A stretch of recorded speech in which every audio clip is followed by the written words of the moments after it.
Greetings and welcome to Freedom is a Constant Struggle with your host and producer, Kilu Nyasha, and board hopping is Jackie Perez.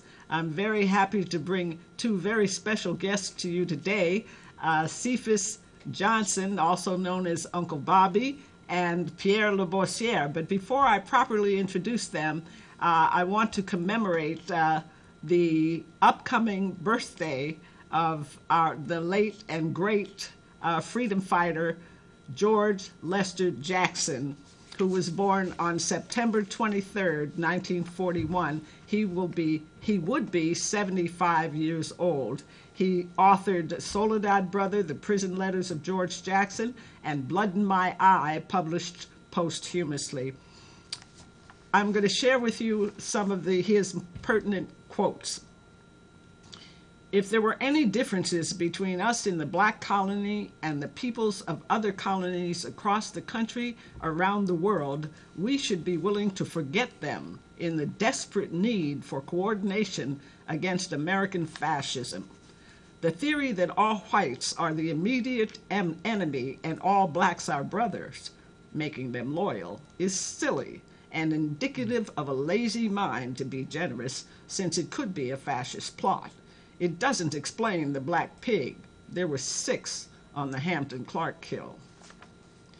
There are other peoples on this earth. In denying their existence and turning inward in our misery and accepting any form of racism, we are taking on the characteristic of our enemy.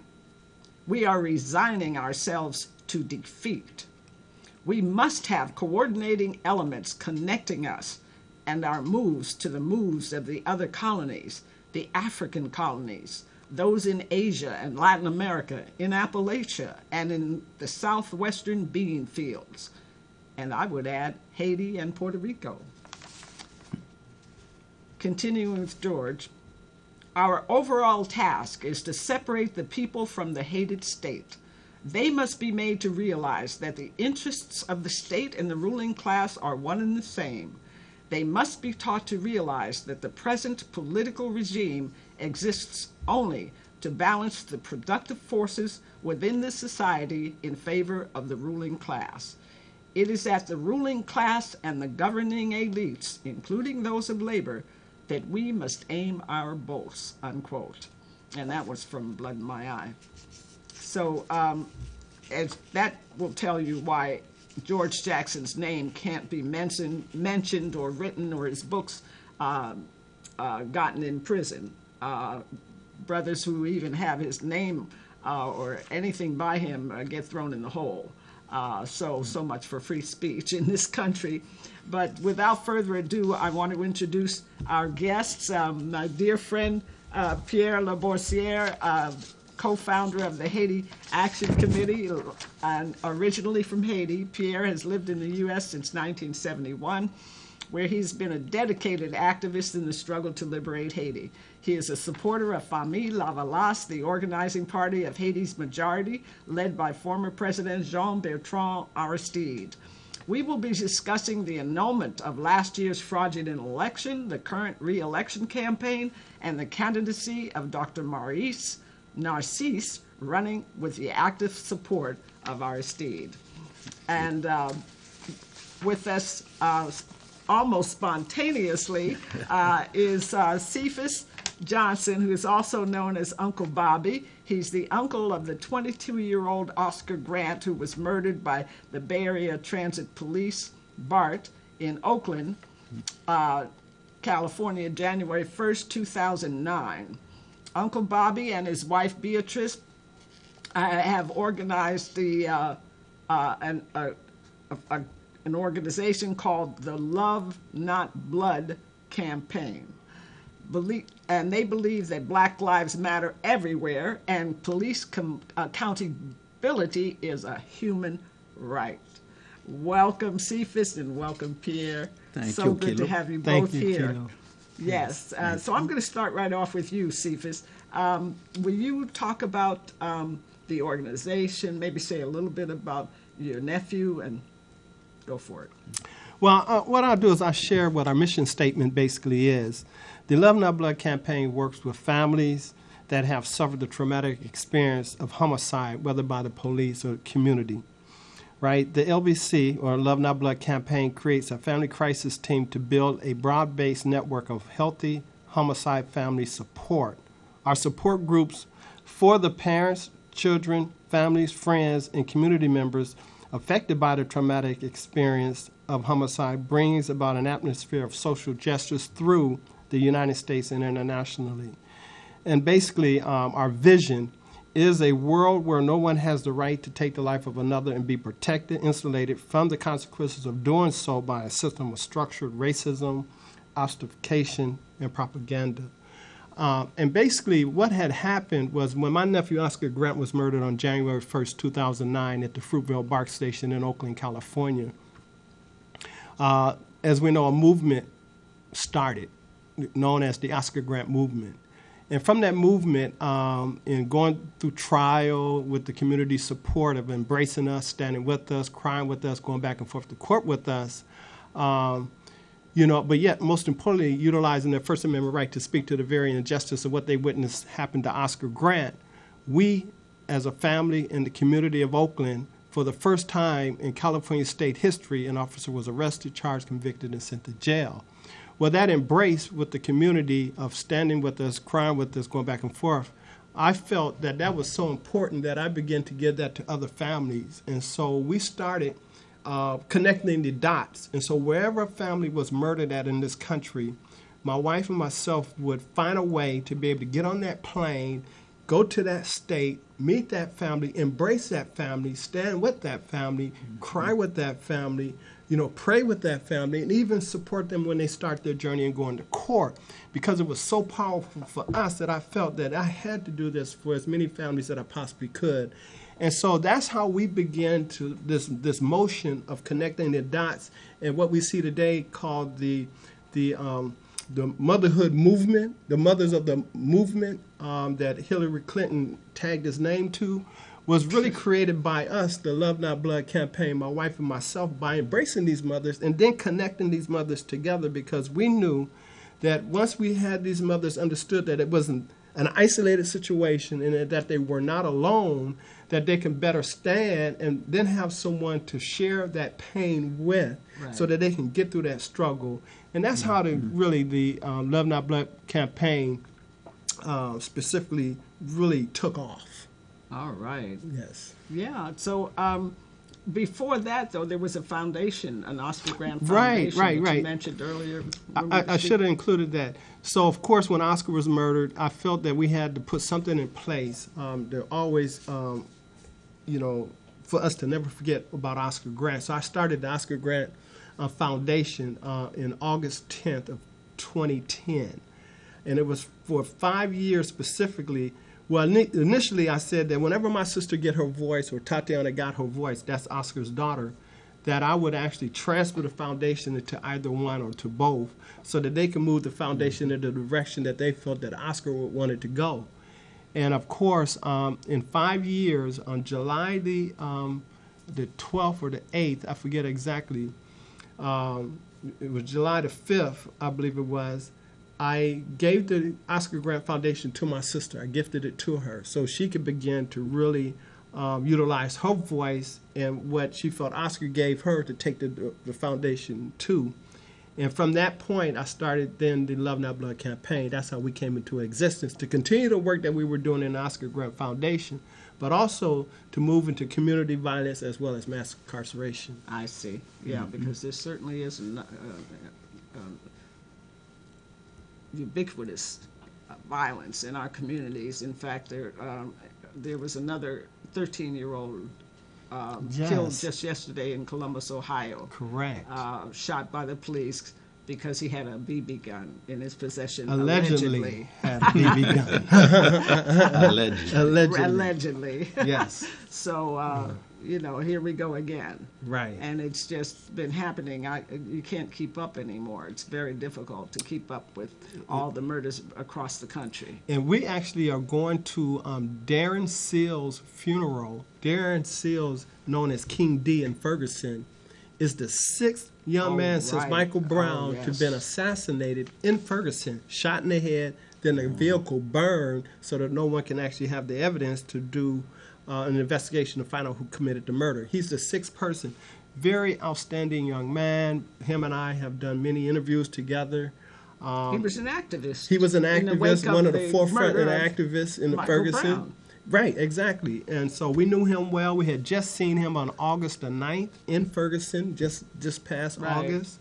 And he had plans to come to Oakland, California to visit us in the city of Oakland because he wanted to feel the activism here and understand how the Black Panthers came into existence.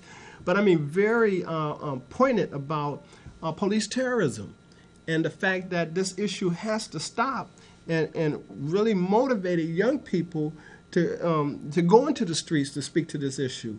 Exactly. And, you know, for what we understand, it appears to be an assassination that we believe is directly related to the police. Oh, I thought that right away. Yes. You know, and so that's what we do. So we'll be meeting his, embracing his mother. We already know his little brother.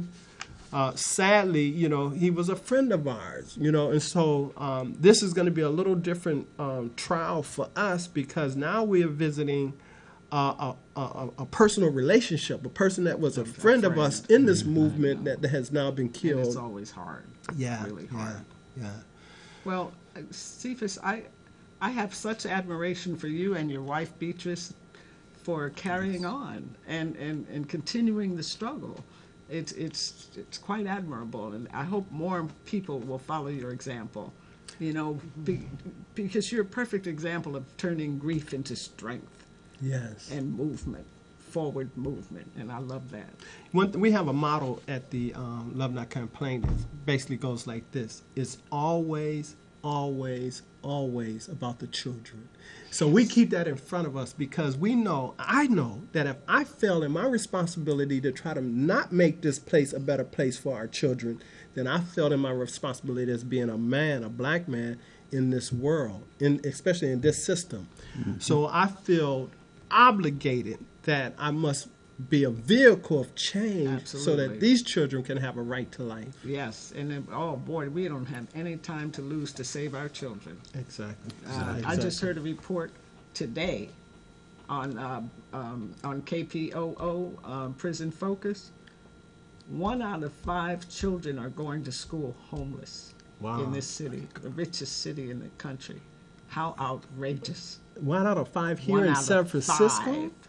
Yes. Wow, see, I didn't even know that. See, that's horrible. Yeah, Jennifer and this is right here in our community. Of the Homeless Coalition was talking this morning on KPOO. I couldn't believe it. I said, unbelievable. But I can believe it because everywhere you go in San Francisco, there are tents and people lying under blankets and hiding and trying to find some way to survive. Right. Yeah. Right. Yeah. If I can add, I'm sorry. If I can add, I'm just going to kind of jump to this event that we have need to do that. on October the 9th at the Commons, Omni Commons in Oakland, right? At 7 p.m. Kevin Pina from KPFA and also a faculty member at Cal State East Bay has done a documentary called #OO or Occupy Oakland. And Did you mean Kevin Pina, the filmmaker? Yes. Oh, okay. Yes, exactly. I know Kevin. So he's done a documentary. Because there are 2 Kevins, and when you said Bayview, I thought it was going to be Kevin Epps. Because no. I know Kevin Epps too. Filmmaker. Yeah, another filmmaker. Yeah. But and so this film that he put together basically is showing how the Oscar Grant movement, the murder of Oscar Grant, and the movement that was propelled by the community from that aspect, when it morphed into the Occupy movement, which really it came into existence in the midst of the Oscar Grant movement, because there was many other aspects of the Oscar Grant movement that it was not yet completed. Right. And so the Occupy Oakland movement really took off behind the Oscar Grant movement, but yet also was the foreshadow of this movement today that we see as considered the Black Lives Matter movement. Right. You know, and so understanding that history is critical for us to understand how the Bay Area itself is just rooted in activism. Oh, yeah. I mean, all through the Oscar Grant movement, as we know, when the Occupy movement came into existence, we were still protesting police issues That's concerning correct. murders in the Bay Area, all throughout yeah. the Bay Area. As a matter of fact, as families began to be a part of the Occupy movement, that actually gave it even more power because we brought the two communities together and actually had the numbers even stronger. And that's why that general strike was so powerful in Oakland that happened on November, I believe it was the 2nd, on 2012. And of course, we had a port shut down for Oscar Grant movement on 10/23/2010. Right. You know, I went and to so- one of those. Yeah. So you know, the activism here in the Bay Area is just so strong and so powerful. But yet, it was all built off of course, the Black Panthers movement and what happened here in the Bay Area concerning that time period when blacks and whites moved from the Jim Crow South to Oakland, and then Oakland brought in these racist police officers to quell this growing population of black folks that created this atmosphere of antagonistic relationship. And then the Black Panthers came into existence to become the community police and stopping the police, you know, to stop the police from hitting us over the head, you know. And so from there really birthed a atmosphere of, I mean, if you're born here, you're born an activist. And even when you get transplanted here, you it become an infects you. activist.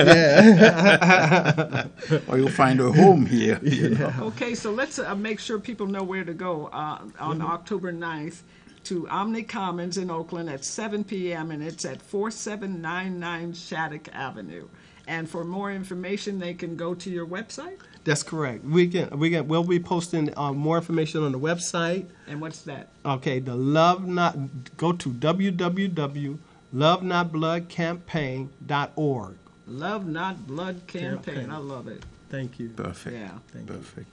And thank you so much. And jumping into Haiti, which is everything, it's all connected, Right. because at about that time too, there were massacres going on by the United Nations occupation forces in Haiti, and the brutality of the Haitian police against the population.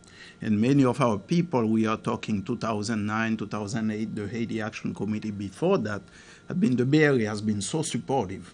And we were protesting the murders, the massacres of the UN, and the people were in the streets of Haiti. Many people were homeless, many people were hungry. It was that hunger that was being imposed, that was artificially created by the hiking of prices. And so I was out there in the streets of Oakland protesting the murder of Oscar Grant, because to me, Oscar, that murder symbolized what was going on in Haiti. And also the Haitian police was being trained by police from the U.S. and from Canada. And also the UN forces were led by Brazil, which Brazilian troops carry a lot of murders in the favelas, in the poor communities of Brazil. And so the whole thing is so connected. It's just that we don't get to, but you know, in the Bay Area, people make those connections. Right. And for so sure. number of brothers and sisters who are out there for Oscar would be there for us, and vice versa, you know? Right. And the issues of Occupy were also so similar because people were rising up around economic issues that also were going on in Haiti as well. And And we all take inspiration from the Haitian people. you know, and we get Amazing, inspired too, courageous because people. Yeah. at the time I was sending information about what was going on here, about Occupy, about Oscar, to brothers and sisters in Haiti. Right. And they were looking at it and saying, my God, this could be right here, except that it's in English instead of in Creole, you know. So, but that's why I consider it such a really important, joyful occasion for us to be here, even though what we are talking about is not anything joyful. Right. But it's really fantastic when we all come together and have this coalition based on love, and to try to stop this campaign of blood that these greedy imperialist forces are imposing on our communities, both here in the U.S., in Haiti, and throughout the world. Yeah, because, you know, they really don't need us anymore, do they? Right. They have enough slave labor. They have more than enough slave labor. And so that's why we're seeing policies that are straight up genocidal. That's what I think. Oh, precisely. Because, yeah, I mean, Precisely. it doesn't take a degree in physics to know that when you displace people and you price the roofs off their head and the food off their table, that they're going to die. Okay. Yeah. And also, I love the name Love Not Blood campaign, because I'm reminded just that was Sunday, September 11th. Mm-hmm.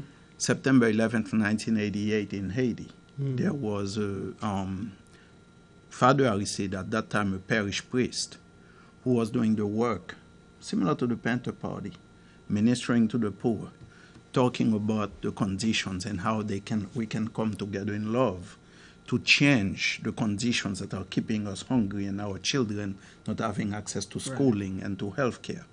Well, a group of the Haitian military, under orders from high on above, came into the church and started slaughtering the people while they were praying, trying to kill President Aristide, Father Aristide at that time. The congregation protected him. And over 30 people were massacred in that church, and they set fire to the church. So that was September 11th, 1988, a date. They seem to love that date, don't they? Oh, I tell you. And then the Vatican knew about it, never protested. Many of the killers are still walking the streets of Haiti today. Wow. Today. Some of them were actually the former mayor of Port-au-Prince, Frank Romain. He was admittedly one of the leaders, the guy who had planned it. It's reported, it's in every newspaper, different books have reported on that. And so this time, to commemorate it, see, every year people commemorate it, but this time people came together to have, and many of the medical doctors came from the University of the Aristide Foundation, the medical school, and started having health care for the people in this community who are so poor they can't even afford health care. You know, there is no hospital there that takes care of them. And so they came. And right across the street from the ruins of the church has never been rebuilt because it's just a symbol of the love. I don't know why they're so afraid of love, man. When the poor start coming together practicing it, there is power in that. Right. So people came together, and that's how they commemorated it, by taking care of each other.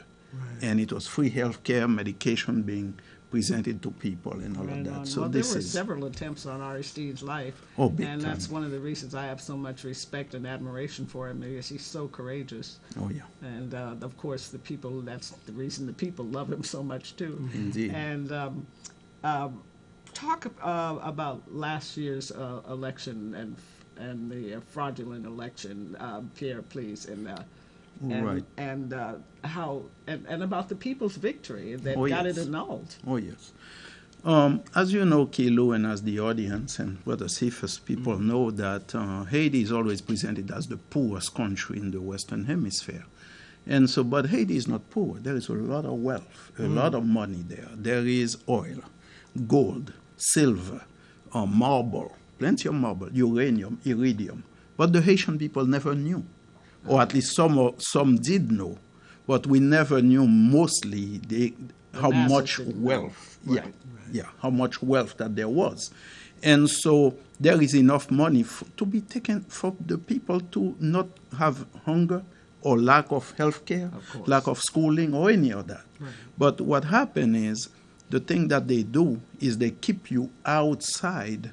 They prevent you from having a say in how your resources are going to be used. So they use the trick of the elections, right? So they put in governments, and they have demonstration show elections. The results are already known by them. They handpick the people, and then they have a demonstration election, but knowing really that the people they are going to put in there. Yeah. And those people draft the laws, they write the laws, and they give contracts, they allow people to exploit the minerals and the wealth. The wealth is distributed so that the ones at the top get everything, the poor don't get nothing.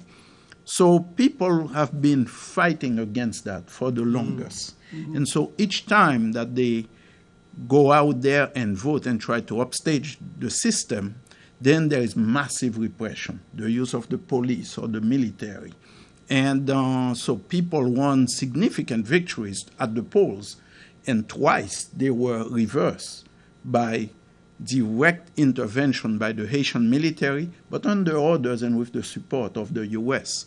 So what has happened and the is... core group, and the core group, the core group. The European Union, the UN, and the U.S. The OAS. And Canada. Canada, France, let's not forget France. Well, that's part of the European Union. Of course. But the reason I want to specify France, it's because many times they have good pronouncements about being so progressive, but yet that hides a lot of the things that they are doing against people in their quote-unquote former just colonies. Ask the Muslims in France how progressive they are.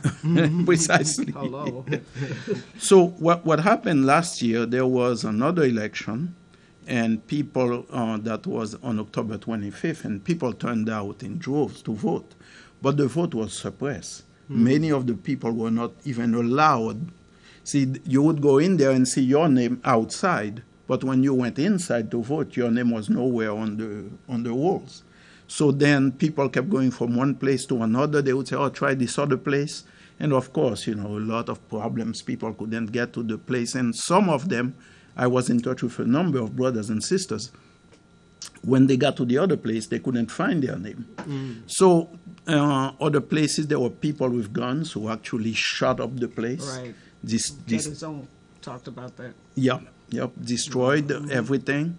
And other places where they went in and actually took the ballots, took them and replaced them with new ballot boxes that were pre-stuffed. And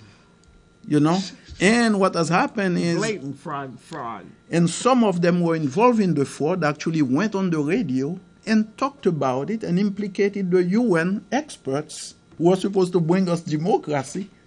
They were the ones implicated in making in coordinating the fraud. So the people of Haiti found out about it because the people knew. Seeing their numbers, seeing how many of them turned out, they expected Dr. Maryse Narcisse from Mila Vallas to win. Because overwhelmingly, she was the favorite. It's so obvious. I mean, it was first round. But then when the results came out, she was placed number 4. So people said, we are not having it. So for months, people took to the streets in protest. They wouldn't let that go. For months. And it went on from October, from November when the results came out, and it went on, it continued on, and it's still continuing. So finally, by June, even though they tried to install, to go ahead to do a second round, people said over there dead bodies. The police was killing people in Haiti. Okay. There was a special unit of the Haitian police called BOID. I forgot what the acronym stands for. They were trained. See, check this out, the trick that they use. They said they are going to train them to learn engineering in Ecuador. So Brazil, Ecuador, the U.S., all of them were involved in that, in their training to learn engineering, right? Using the fact that the earthquake had occurred, so there is a need for housing and all of that, So trying to give people that lie. But then, what kind of training was that? When these guys came, they were the most notorious of the police killers around. Oh, they got trained all right. Oh, they got trained all right. Yeah, you're right. And so, despite all of that, people took to the streets, never let up. And so they were forced to cancel these elections. Pierre, this might be a perfect time to show the film. What do you think? Yes, that would be good. She's all set to show a film, and you can talk about it. And we can keep the volume low because it would have to be translated. It's in French. So Creole. Creole. Yes. Yes. Sorry. No, it's our language. No, it's okay. You're right. Correct me. And what you're seeing here, this is marking a very significant thing. This is President Aristide in the car with the presidential candidate, Dr. Maryse Narcisse. The Haitian people forced new elections to cancel the elections. And they forced new elections to take place, which will be taking place on October 9th. And right here, the people, President Aristide, who was forced into exile, who was actually kidnapped and put in exile, came back into Haiti in 2011. But very rarely has he been out of his house, except on September 30th, the first time he came out and spoke to the people, and then again on October 25th. But this time he went to the city, to the suburb of Pétionville. It's a city near Port-au-Prince, and that's where a lot of the elite live and what have you. So he went there for the first time since 2004. Wow. And so people went to his home to get him, to accompany him, along with Dr. Maurice Narcisse, and they walked for miles. We are talking miles. I forgot, I meant to get the number of miles from their home to Pétionville, but for miles, and huge crowds of people march with them. So Dr. Narcisse is the presidential candidate for Famille Lavalas. She's a medical doctor, and ever since she was a young woman, she was very involved in the struggle. In medical school, they were quite an activist. During the two coups, she resisted, she was there. Present the first time she was in Haiti, the second time she had to go into exile, and then she did return to Haiti in 2006, and under leadership but really helped Famille Lavalas survive all of the attempts to destroy it, including the works of a number of traitors who had betrayed the movement. And so out of that process, she has emerged as the choice of the people as the presidential candidate. And this is what you are seeing here. It's people accompanying them, and they are going all over the country. This is significant. Now, this is the last time that there was an election that Famille Lavalas was able to participate in was in 2000. So we are talking 16 years later. Right. 16 years later, and President Aristide is out there. And it was the force of the people, the force of this movement that brought that into being. So they are saying, look, the elections are a formality. Maurice is already president because the people have determined. Look all around you. Right. Is that what they're saying? Yeah. So various slogans at different times. That's what a number of them have said, and I'm kind of summarizing. Right. And talk about the political party, Famille Lavalas, and how they're not just like when I was interviewing. Am I saying his name right? Kernizan. Yes. When I was interviewing him, he said that we're not just a political party. We're an organizing party. We are an active party. Exactly. And one of the things that they're doing now is Dr. Narcisse is providing health care at various clinics in the course of the campaign. Talk about that a little bit. Yes, and the work came out of, and that's why I say, the Black Panther Party reminds me of Famille Lavalas a lot, and also the work that you all are doing with the Love Not Blood campaign. Right. Because basically our people have been so, look at folks in the trees everywhere. So I love their spirit. Yeah. I wish we could get that going. But what has happened is the majority of our people since the days of independence, the whole system was stacked against us. Right. Rapidly after independence, people were demanding land distribution. The people had a different view of the reorganizing of the society so that everybody could benefit. Right. But very quickly, you had the very powerful forces who had managed to get some traitors in power in Haiti. Maybe we should. Yes, it's becoming a bit of a distraction, Jackie. Maybe we should switch back a little bit. Okay, go ahead. And so, what happened was, with the assassination of Jean-Jacques Dessalines, the first head of state of Haiti and the founder, the leader of the movement at the time, who brought independence to Haiti, Jean-Jacques Dessalines was killed, and so all of the momentum to have land distribution and reshape the society, reorganize it to benefit all of the people. That got completely wiped off. Right. And so people have been in struggle since that time to change the system. And so the Lavalas movement that you see today, it's a different name for some that our foremothers and forefathers have been fighting for since the time they were kidnapped in Africa. And our people in Haiti are very conscious of that. They are very conscious of the history, of the connection, and how the struggle they are waging today is from way back, from the land of Guinea, as we call Africa, in Haiti, La Guinée. And so this is what's going on. And what you see, the movement Lavalas is based on love for each other, It's also sharing.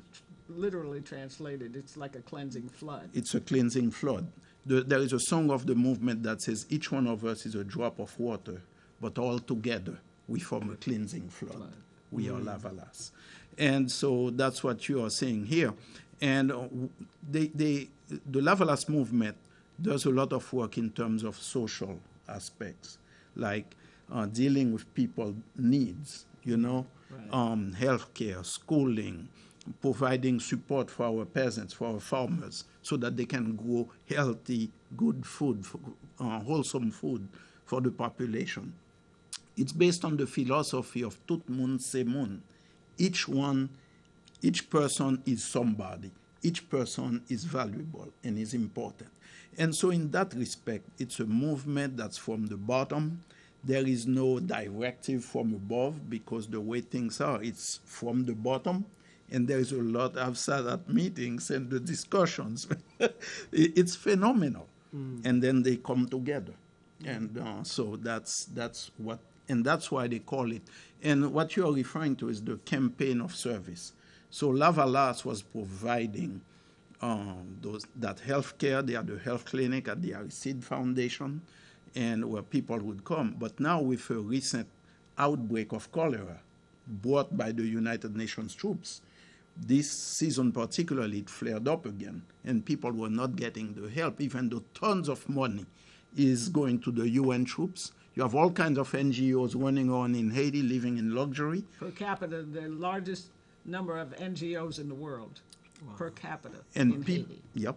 And people cannot even send their kids to school. You know, we have the Haiti Emergency Relief Fund. They're just poverty pimps. Exactly. That's what they are. And we are receiving so many calls of people who can't even afford to send their kids to school, by books, by notebooks. So it's overwhelming what's going on. Yeah, but those NGOs go over there and they have the best housing and all kinds yeah. And so what we are saying, what Lavalas has done, is said it would be silly of us to just do a campaign, vote for me and I'll set you free, that kind of rhetoric. Right. Let's deal with doing things for the people, what the people need. And so there are medical brigades, as they call brigades of doctors, that have gone into the poor, the very poor communities, because people can't afford to come to the clinic. Some of them don't have the car fare, the money. Right. So they go into the neighborhoods and start seeing patients, hundreds of people. Right. And they see them free of charge, and the money that they have, they spend it on medicine to provide free medical care, free medicine to the people. Right. So it's a phenomenon. They call it a campaign of service for a government of service. Wouldn't it be nice if we had that here instead of two idiots running around talking? Exactly. I can't say the word. Yes. In the media. Right. Just nonsense, talking nonsense. Exactly. And just completely cold to the people. They're you can tell neither candidate is interested in serving the people. They serve themselves in Wall Street. That's it. You know, and it's scary. But anyway, I wanted to ask you. Something I wanted to say real quick. Sure, People may have seen the photo of Dr. Narcisse, for example. I see you have. There is also a newsletter on our newsletter. Oh, yes, let's show it. Yeah, so this is a beautiful graphic that was created. That's our latest issue of the Haiti Action Committee newsletter called Haiti Solidarity, and it's on our website, haitisolidarity.net. That graphic was done by Nia Imara, and she's the daughter of Nehanda Imara. And the number 54 that you saw in some of those posters, it's actually every political party has a number that's associated with it. And so the number 54 is the number for the party so that people, when they go vote, they vote that number 54 in addition to the photo of the candidate. And there is also a symbol of the party. In the case of Lavalas, it's a table and a family sitting around the table. And everybody know it as botabla, meaning around the table, making decisions. And so that's what the number 54. And the person there is Dr. Maryse Narcisse. And Lavalas, the name of the party, and dignity. It's a term that they use a lot in Haiti, dignity. And one of the slogans of the movement is it's not money, it's dignity, meaning that the campaign is very broke. It's not. The other campaigns, the other political parties are receiving tons of money from outside of Haiti. But here, this movement of the people, it's the pennies of the poor. And that's what I wanted to talk to you about, was the opposition. I understand that, I forget his first name, Jocelyn Moise? Jovenel Moise. Jovenel Moise. Yes. Yeah, he's running. Who is he and what? Say a little bit about him. And he is a fellow who's part of Martelly, former President Michel Martelly, who's a very strong believer in. He was a Tonton Macoute at a young age by his own admission. Okay, Tonton Macoute basically were the death squads under Duvalier. Under Papa Dog, Duvalier, and Baby Dog. So by his own, he has said it. That and also they have reported, the press has reported that he has admitted that he was a member of the Tonton Macoute at a very young age. Oh my goodness. And then, but he is a firm believer in the dictatorship of the Duvaliers. And so what he wanted to do is to restore the Duvalier dictatorship. And that's when the people took to the streets, they forced him out of power. Okay. But he wanted to put Jovenel Moise, that fellow, who is known in Haiti as the Banana Man, because he has Martelly and many of the European Union gave him tons of money to have the old style banana plantations. No kidding. And, yeah. Wow. And so a lot of that money now there one have been. Of your friends is supporting him, Elisa. Yeah, I saw a video and she was supporting him, and I was. Wow. Oh yeah, Jovenel. That's very I was sad to see.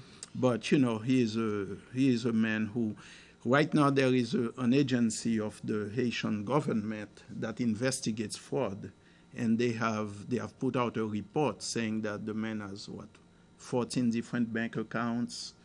They have serious questions as to as to where the money is coming from. You know, all of that money and what has happened to the money. I mean, there are so many things, but yet he is allowed to run for office as president. Well, talk a little bit about, since Clinton is all over the news media, people should know what a terrible role she's played in Haiti. Oh, definitely. Martelly got in power because at that time, Secretary of State Hillary Clinton put him in power. Yeah, he was like number 4 or something that she flew in and made put him number there. 1. Exactly, and put him among the 2 top finishers. And they used the OAS. And I'm glad you are bringing that up because this is what Lavalas is facing right now. Even though there are 4 candidates in the race, but it's really 3 candidates against 1. You know, the 3 of them, all 3, are basically people who the European Union, the U.S., and all those core group. The core group, they want these people, right? And and remind people that they took them. The U.S. spent 33 or 35,000 million. Excuse me, I forget, million, absolutely. $1 million on the previous fraudulent election. That's correct. And when the people decided that they were going to correct it, the U.S. said, well, we're not going to finance it. We'll take our money and go home. And that's take our marbles and go home is basically what they said. And you see, financing elections, it's not really financing it. You see? Bribing. What it is, it's a way to most Haitians, to us, it's a beautiful way to say that you're paying off your minions, people who are doing your bidding in Haiti. And it's because What Kevin. are they doing pouring $35 million into Haitian elections? Exactly. And then, to see some of the Kevin Pina, he put that out there, several photos of some of the tables. I mean, like they were being held. This poor guy who was one of the poll workers, right, in a polling station, was on a table that was being held up by wax. They had to put wax on as a leg of that table, and the guy was shielding himself with a cardboard from the sun. Wow. So this was the typical, one of those polling stations, you see? Right. And this is supposedly $35 million, and supposedly there was some, 65 million from the European Union. Nobody was fooled by it. We'll talk a little bit about the corruption of Martelly. Oh, my God. It's every the one day. they installed. Oh, yeah. And how long did he last in? Martelly was in power for 5 years. 5 years, okay. And and he it's ripped them blind. oh yeah, and not only him, a number of his ministers. So every day more and more is coming out about the corruption. Right. The house that he has built. So you hear a number of people talk about the fact that the house is worth over $9 million, and everybody is wondering where did that come from a man who was having all kinds But of. let's juxtapose that to the housing conditions of the masses of Haitian people Precisely. post-earthquake. Yes. Post-2010 earthquake. Yes. How many houses Well, have been the built? Red Cross supposedly, and I don't have to say to your audience about their role with Katrina. Right. The Red Cross supposedly had received close to $500 million, or No, maybe it was 1.5 billion, Pierre, from the Red Cross, right? for the Red Cross. That much, and they built 6 houses. I houses. couldn't forget that. Yes, 6 houses. 6 houses. And there are others as well. So you see, when people are Where saying, people are out oh, totally yeah, homeless yeah. with nothing. And then- no running water, no nothing, cholera epidemic in the whole 9 yards. Precisely. So, and when the people were asking questions, saying, how come so many homeless are on the streets? Very visible in public parks and everything. So they started a campaign to move them out. Does that sound familiar? They started a campaign to move them out. Reminds me of right here in the Bay Area, Exactly. right? And through sheer brutality, you would have people from the police, from so-called police hired by the mayors, various mayors, and they would go and set fire to those people's tents, to their belongings, beat them up in the middle of the night, force them out. Because you see, when the places where they had their tent camps were very visible to the outside, to anybody who was visiting Haiti. So now people are asking questions, hey, all this money that we sent to Haiti, all the people all over the world, from the Bay Area, everywhere, who sent so much money to help, what's happening? How come people are still living in The tents? administrators are living high on the hog. That's Exactly. what's going on. And they're enjoying the lovely island of Haiti and the beaches and the sun and the fabulous hotels that they've built with all this money. So what happened was they forced the people and put them where they could not be seen anymore. So when you go there, Like they you do won't here, see we know. you won't see people in open parks and what have you, but they are in every nook and cranny, every alleys, and where they cannot be seen. It's to hide Well, we're running out it's of to time, mask so, that theft. We're running out of time, Pierre, so September 30th. September 30th, we are commemorating in Oakland, and it's part of our International Day in Solidarity with Haiti. So we are commemorating the first coup d'etat against the people's government headed by President Aristide. He was elected, he took office on February 7th, 1991, and September 30th, 1991, he was overthrown in a bloody coup d'etat. And he spent 3 years in exile, and the power of the people in Haiti, their resistance, coupled with in solidarity with people all over the world, brought him back to Haiti. And Pierre Labossiere played a very prominent and primary role With in Kilo the return and other of people in the Bay Aristide, Area. to Haiti in '94. It was not Clinton who did it. It was the people who forced Clinton to act right. Right. So September 30th will be gathering at 14th and Broadway in Oakland at 4:30 p.m., 14th and Broadway, to stand in solidarity with the people of Haiti, because right now people are facing a similar situation. The forces, the same forces, are doing everything they can so that, one, they can make sure that there is no election, they can disrupt it, sabotage it, and we want to make sure that we raise awareness about that so that people all over the world can stand in solidarity with the people of Haiti. And they can go to the Haiti Solidarity. solidarity.net That's website, and they can read the Haiti Solidarity newsletter there, which has a lot of good articles. And any last words, Cephus? Wow, I'm just really taken back on what's going on in Haiti. Thank you for sharing all that, Pierre. I'll say this. I think during the Oscar Grant movement, right, there was so much going on. And, and of course, I know you was involved in the Oscar Grant movement and yourself. And We got like 1 minute. Oh, okay. And you shared a lot about what was happening in Haiti, and people in the community of Oakland was involved. So I think there's a lot to learn about the movement in Oakland in itself for people to follow across this country. This city in itself, Oakland specifically, does not just lay down and let things just happen. That's right. It's and definitely so, time to stand up. Yes, September 30th, I'm sure we'll be out there. We'll be there right. supporting And, and doing what we can for changes to happen in Haiti, too. Right on. Cephus Johnson, Uncle Bobby, thank you so much for joining us. Thank you, Pierre Labossiere. Thank you, Kilo. As Yes. usual, you've been awesome. Oh, well, And with you Jackie and Cephus. Perez, thank you for a great job board hopping.